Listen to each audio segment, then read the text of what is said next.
phone or computer. Now you can even add any song from Spotify directly into your episodes. The possibilities are endless for what you can create, whether it's music analysis, your own radio show, or something the world's never heard before. Anchor will distribute your podcast for you so it can be heard on Spotify, Apple Podcasts, and many more. Plus, you can make money from your podcast with no minimum listenership. It's everything you need to make a podcast in one place. So guys, download the free Anchor app or go to anchor.fm to get started. Anchor is sponsoring another ad. Guys, do you like this show and want to make your own? Let me tell you about Anchor. Anchor is free, and there's certain tools that allow you to record and edit right from your phone or computer. Best of all, with Anchor, you can add any songs from Spotify directly to your episodes. And who doesn't like songs? The possibilities are endless for what you can create, whether it's music analysis, your own radio show, a deep dive on your favorite genre or artist, or something the world's never heard before, like Ilya's name. Sorry. Anchor will even help publish your show to Spotify so you can reach hundreds of millions of listeners. Guys, if you have an idea for a show with music, get started by downloading the free Anchor app or going to anchor.fm. If you need inspiration, head over to blog.anchor.fm/music for some idea starters. If you're listening to my voice, that means you're on another episode of Lightweights. This is episode 3. Wild, huh? Wild, like the wild man we have today coming in to talk to us. Guys, we have our friend Dr. Evan Antin, who is a world-famous veterinarian. He had his own TV show on Animal Planet called Evan Goes Wild. He just released his new book. It's called World Wild Vet. He's super shredded. Super shredded. That's what Ilya's obsessed with. Like, oh my God, he's so handsome. It's insane. Like, just being in his presence was crazy. He looks like a young Arnold Schwarzenegger and Henry Cavill. Superman. Yeah. AKA Superman. I'll let him save me. Yeah. Ooh. What?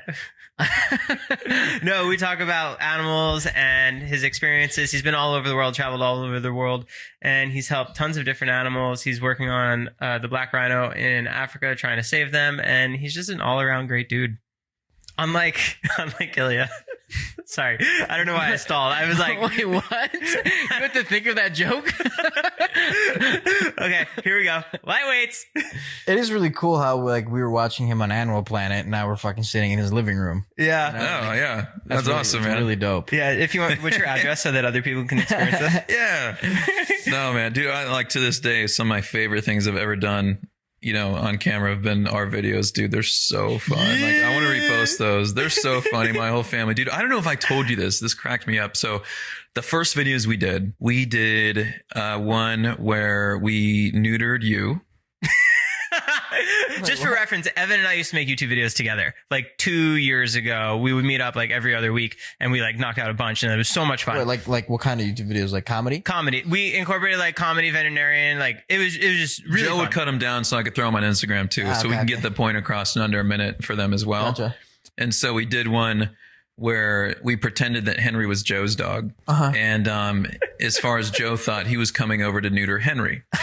And then all of a sudden, I had like some just medical equipment and stuff, and like I stabbed Joe in the neck with a needle, and he's like, "What the fuck, bro?" He was like, "You're crazy." And like we did the whole Frank the Tank voice and like knocked him out, and then I do surgery on his nuts and like plug the wound with a potato or something. It was so fun. That's actually really funny. They were really good. Dude, it was like the view. He had the best view. So he's lying on the ground. And he has a camera up at me, and it looks like it's his point of view of me as a surgeon. And we have him like squirting ketchup, like blood's flying. And I think I got my screwdriver or something, like my electric drill. Yeah. It was so funny. Anyways, I show my dad. And my dad is super supportive of my career and like loves it. And I've done like funny, silly things. And he's like, "Son, I do not think you should show this." Really? Like, I'm like, "Dad, I don't." And everybody else, like I showed a couple friends, I showed my mom, like, you know, everybody else was like, "Dude, these are super funny. Like, absolutely, this is going to be awesome." Yeah. And not to give a spoiler alert, they were freaking awesome. But I show my dad, and he's like, you know, with the neutering one, like that makes, you know, people are going to question you as a vet. And then I'm like, dude, like, and my dad's not like a complete, like, you know, idiot. Like he's like, he gets things like, but for some reason, these really scared him. And then the hunting one, he's like, "Son, you can't pretend to kill people and hunt people." I'm like, "Dad, like it's such a clearly So just like all the videos with Joe, he just like flagged. Yeah, Take down Evan's career. yeah.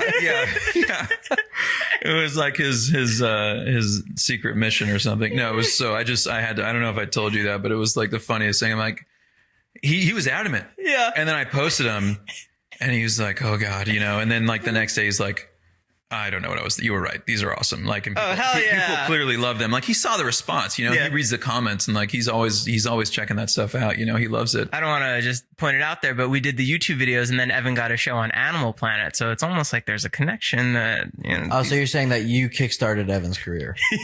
I mean, dude, so on that show, one of the funniest episodes, and I can't help but like think about the videos we did, that kind of thing. What's the name of the show? It was called Evan Goes Wild on Animal Planet. And we're in Kenya. We do this hike where this whole troop of baboons and sleeps on these rocks because they have good, they can look around and they don't see leopards and predators and they can just sleep and relax up there and whatnot.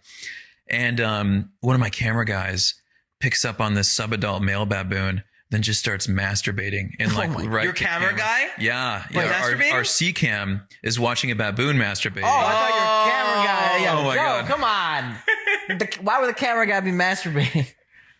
No, and then he whips the baboon, and then it was like the shortest, like, dude, he came in like 20, it was like 15 seconds. Poor guy. It was so funny, dude. Did it make the cut in the show?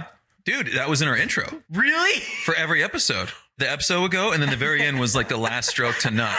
And then it was like, Evan Goes Wild. It comes on the screen and as it's dripping down. Yeah, they CGI'd that part.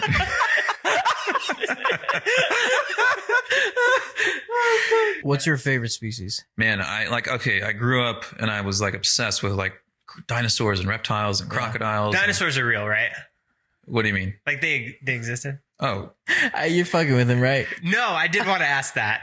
Oh. They were real. He's totally. He's fucking with you, I think. Yeah. This is like a comedy podcast. Like we're joking. Yeah. Joe, Okay, you have to be fucking Like with the him. driest humor ever. Can I ask you one more thing? No. Okay. I don't want, like, can this just be us two now? Yeah, like, holy please. shit. I don't know what the fuck that was, man. Dinosaurs were real, right? Just out of curiosity. I mean, okay. No. Okay. I don't know, because I feel like you would know, and I know it sounds really stupid. Bigfoot? Bigfoot. All right. This has been a lot of fun, you guys. No. And, For real. Is it? I mean, there's nothing in real support of that. No. In the scientific world. None of those mythological things. All of them are not? I mean, what else is on your list? he's gonna say King Kong next. I fucking know it. Well, King Kong's real, you idiot. The sea monster. Loch Ness? Yeah, Loch Ness. Oh, that's real. You're fucking with me. No, that is real. That Really? was proven real. Yeah. It was a branch off the crocodile family, and then it converged with a whale, and then it had butt sex with a monkey or something, and it learned how to swim. Yeah, I know, it's amazing. What animal would you be and why? It's such a good question. It might be cliche or something, but like, it'd be so cool to be like a bird of prey and like just bird would be soaring. dope. An eagle? Yeah. I mean, they're not even hardly flapping. They're just riding the air currents and like seeing the world. And like, that looks freaking awesome. Then of course you have animals like, dolphins are super smart. When they're in a pod, they're almost an apex predator in a way. And they have sex for fun. Like they just, they have all family oriented. Like, I don't know. What would you be? I'd be a bird. Definitely like an Right eagle. on. Yeah. I feel like Joe would be like a ratite. He'd be in that family. That's like emus. A rat? Ratite? Yeah, I could see a What's rat. that? Ratites. He said rat. Ratites are the big flightless birds. So ostrich, emu, I Rio, mean, You know those cats cassowary. that have no fur? Yeah. That's what you'd be. Oh, fucking cool. That's legit. Yeah. Thank you. That's legit. He has a beard, which like you can't. Yeah, I guess. shave it off. But at the same time, that's legit. This may sound like a weird question, but I was thinking about this the other day. Is there such thing as being an alpha as a human when you're around predators? Sure. Like, do they sense that you're not scared of them? Like, is that? I mean, a that can be thing? communicated for sure, and it's not, I mean, I don't always recommend it.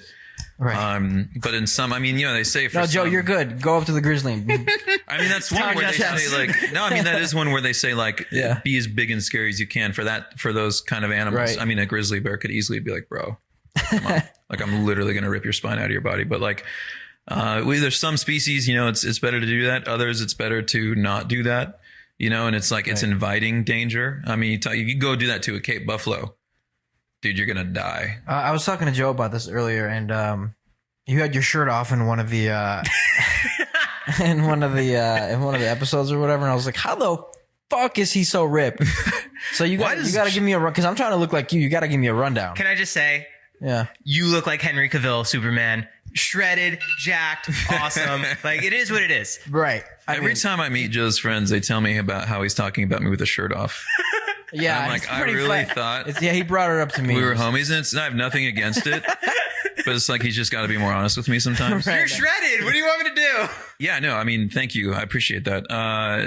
I've been working out and training on and off for 20 years, you know, or over 20. I'm 36 now. I started when I was like 14. You're 36? Mhm. Dude, you don't look Really? right? No. Yeah, no, no. dude. You look No? like you're like 29.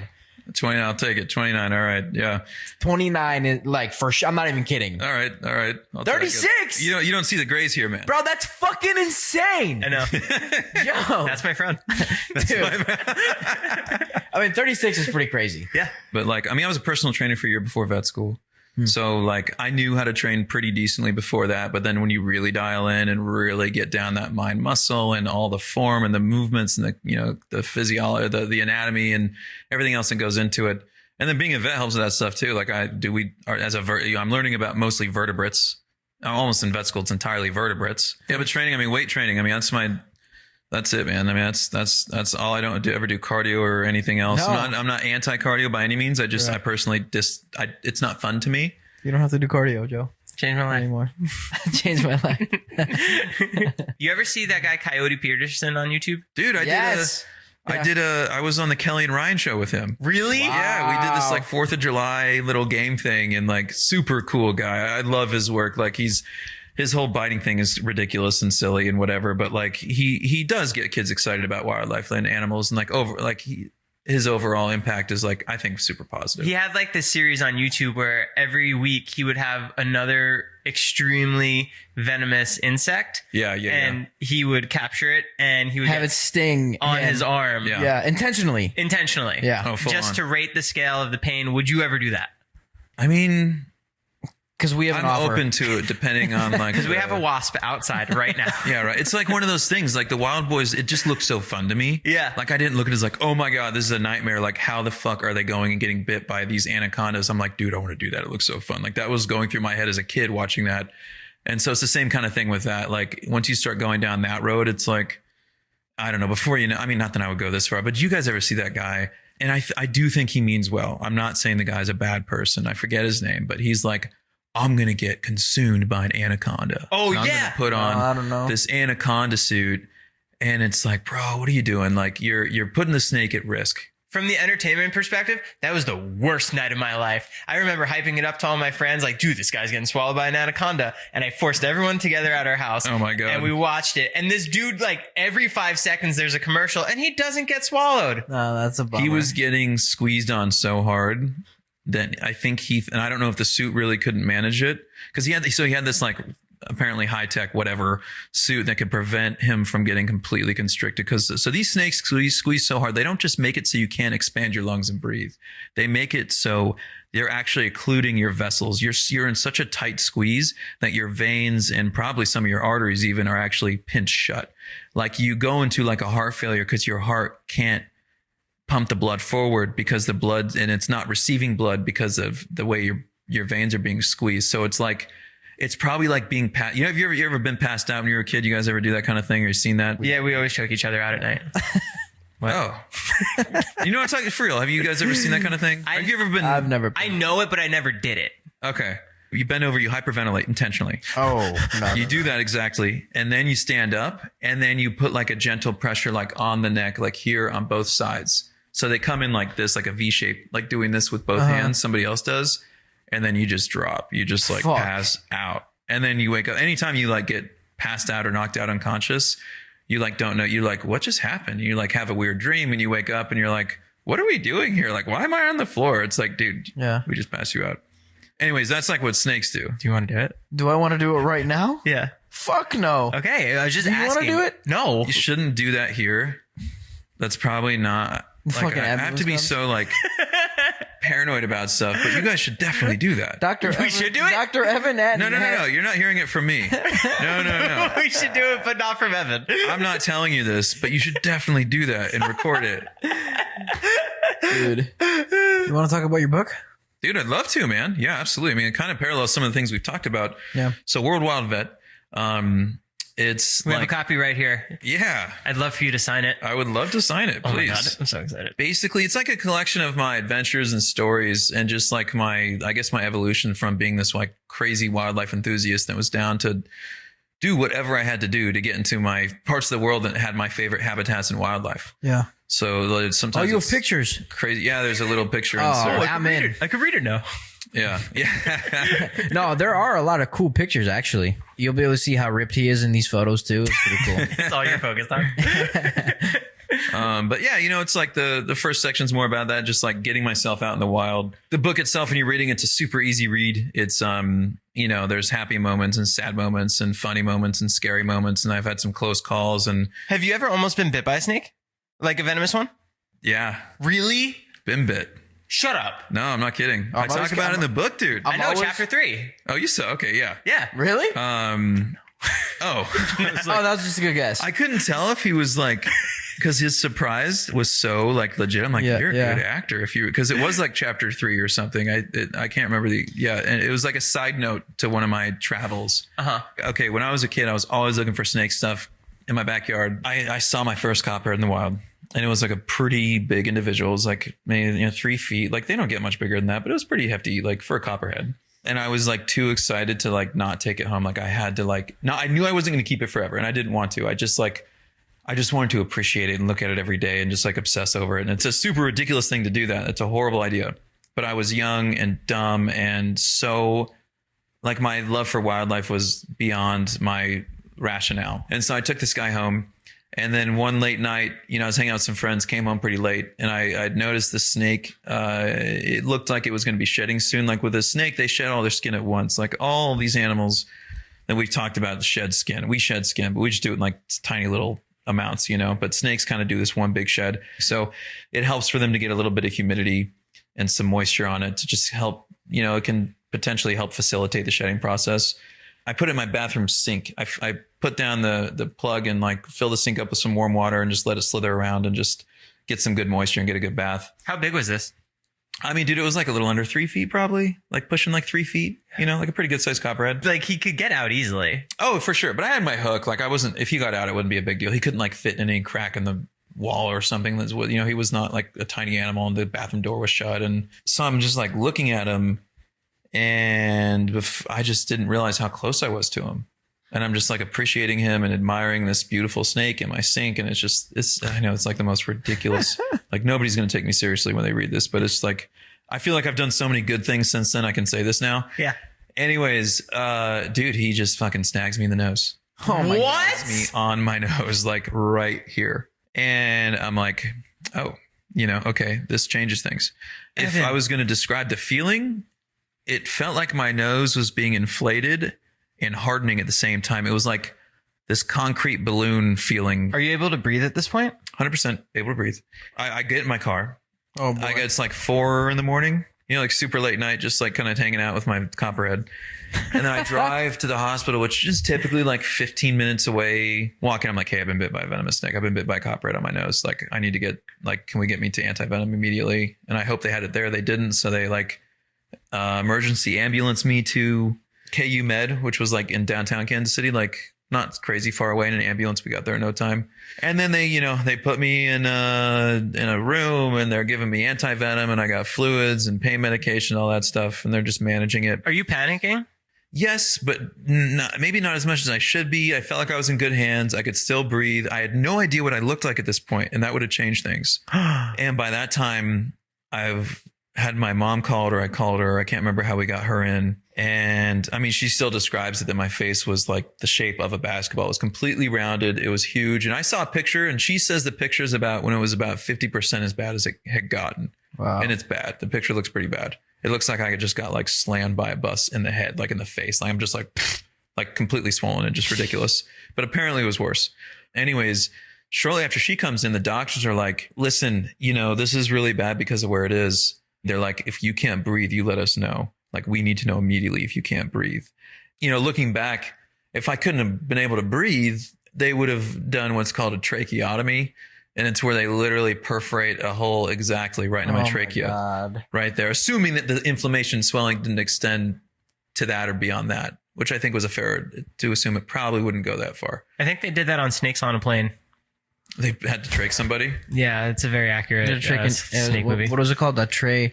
Tracheology. They did Yeah. tracheology. Tracheotomy. They take a pen and they Here's stab the a- person in the neck so that they could breathe. I guess it's tracheostomy. I should have said, I'm sorry. It's really just an incision. An otomy would be implying you're removing some of it. That's what I meant to say too. Tracheostomy. Yeah, that's Yeah. my fault. Sorry. My apologies. It's all good, Joe. So yeah, that was the worst of it, honestly. I mean, I had like my face looked like I'd been like had a bad, deal with the mob or something, and they were pissed at me. But like other than that, How lucky are you? I think I'm super lucky, man. I mean, I think that was also a blessing in disguise because my enthusiasm for wildlife and dangerous animals in particular was so outrageous and out of control that like, dude, if I started these trips and got out, like I might have got myself killed. And I still did things after that. Then it's like, oh my God, you're going to die, bro. But like, it was a blessing in disguise in terms of the lesson learned and just having respect. And I've handled hundreds of venomous snakes since then, hundreds and hundreds, and everything's been fine. And I'm like, I try not to put myself in a situation like that. That's such a cool little like warning that you had right at the beginning of your career. It was a big warning. It was a big like lesson to learn, but thank God it was like no like severe permanent stuff. And like, yeah, it was a very cool.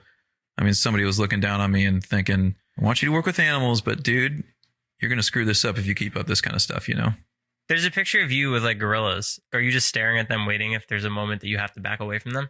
Dude, those guys were pretty cool. That was with the silverback gorillas in Rwanda. Or I'm sorry, the silverback gorillas, Jesus. So a silverback is any big male developed gorilla. That was with the Eastern Mountain gorilla. So it's funny, you were talking about, do other animals pick up on like an alpha kind of thing, right? Yeah. And I wasn't by no intention trying to show this. There was a silverback, a big male there. Mm-hmm. I was by no means trying to establish any kind of a dominance. I want him to know as much as anybody that I am below you. You are the boss. Like, I'm not trying to mess. But I spit on him. Yeah. But so then I threw a stick at him. Yeah. I grabbed his girlfriend and, She was cute. and no, man, he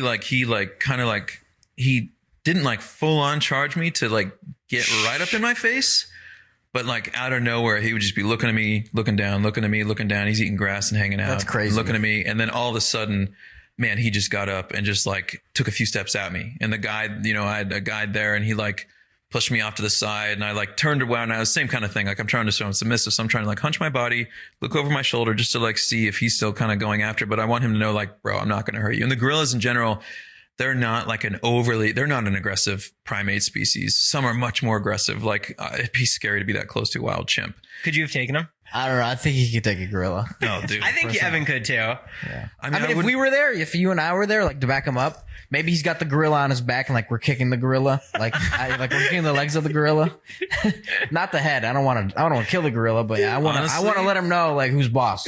Our Us. best chance is like figure out the weakest link, Joe. Yep. and then just What'd like you say? run. And push him to the gorilla Push him and then run. and bail. Totally. I like that idea. There's also a picture of you with an orangutan, and he popped out. I'm gonna have to stop you there. It's orangutan. You got to sound cool. Oh, I said tang. I thought it was Most people Tang. say that. Most people say thought that. it was So Tang, I'm just giving you a hard time. But technically, if you go start talking animal, people say tan. Orangutan. You'll be a whole lot cooler. Yeah. Right. That. Orangutan. Yeah, so that was another male. Dude, this was the craziest thing. So I talk about this in the book too, but like so I'm in Borneo and I'm going to the Tanjung Puting National Park. And this is like one of the most epic, iconic places in the world to see the orangutan. I was with my best buddy, Tim, and we had a guide and it was just the three of us. We see a big male there and the males they're morphologically really distinct from females. A big developed male has this big like plate face. They get these big cheek pads. They look like plates and they have this big like circle moon face. And this guy just looks frightening. He's a big greater ape, and he's just huge and muscular and ridiculous. And this freaking orangutan is stopped on the trail. He's posted his arm up on this tree and he's just like knows we're heading on this walking trail. He sees it every day. He knows what it is. He knows where we're going. And he's like just standing right in front of us. And we're like, it's fine. We'll walk the other way for a little bit. He'll move out. We'll leave. We turn around and this guy disappears back into the jungle. And now on the other side of the trail, he's doing the same thing. Oh my Same one? God. Same trail facing the other way. We turned around and he disappeared and came back and now he's looking at us. My heart That sounds like a fucking horror movie. Oh, dude. my heart would drop. It was legit horror movie. I'm like, this, like, orangutans aren't known for being super aggressive. Like in the wild, if they don't have to, it's always an opportunity cost when animals want to quote unquote attack or whatever it is. Right. And especially if they want to be an aggressor. And in that case would be kind of like an attack. And so he does that. And I'm like, oh crap, like shit, like this could be like fucked. Like, oh my God, I don't think this kind of thing happens often here, but like, this is not good. We got two big guys. This guy's like, who the hell are these dudes? Like we're bigger than a lot of the tourists going through there. And so we're like, okay, we turn around again and me and Ewan have our hands like over our junk. And that's because like, this is more of a chimp thing, but chimps, I've heard so many horror stories of chimps ripping off guys' balls. Oh my God. And, like other vets and other keepers and things like that. Like they do that to each other in the wild, and the males and are competing for whatever, position and socially or female, whatever. Like, they just fight super, super dirty. Yeah. And I'm not familiar with orangutans doing this, but I was just like, didn't want to risk it. Not that I was going to do anything. If he wanted to rip my hands off and then my nuts, it would have been easy. Take my hand. So please. yeah. And so we're walking back and he had no idea that this was a thing in primates at all. And he's like, what are you guys doing? This is hilarious. And I'm like, dude, we could die. And he's like, okay. Like it was so funny. And we're walking. So we found him again on the trail. We turn around again to head back the original way we're going. Right. Yeah. And instead of disappearing or standing there, he just starts walking right towards us. Oh my He's on all fours. And he's walking at a faster walk pace, but not like fully like aggressively coming at us like super fast. But What like, are you thinking? dude, I'm like, I don't know. I don't know what's going to happen. I don't know. I don't know. Like, this is just freaking scary. I don't think something's going to happen because like, it's just not a common orangutan thing, but this is kind of insane. And so he gets closer. He's closer. All of a sudden, this guy's right on our tail, like literally, like I'd reach back and like, Behind you. right on our tail, right behind us.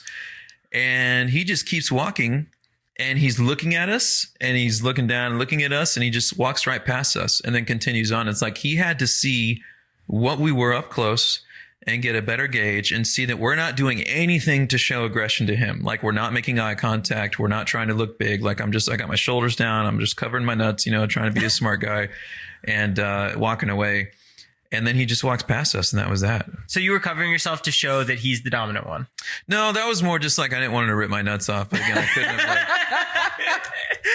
But I feel like if you do that, like that's a great way to show that in general. I'm going to start doing that. Yeah, like, dude, you go out to Around the David and I. bars.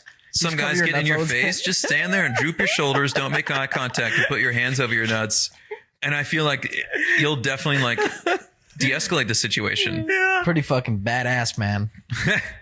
I love it, man. I just really love it. I love getting in the wild. I love being around these animals. I love, it's so fun getting to work on the individuals as a vet.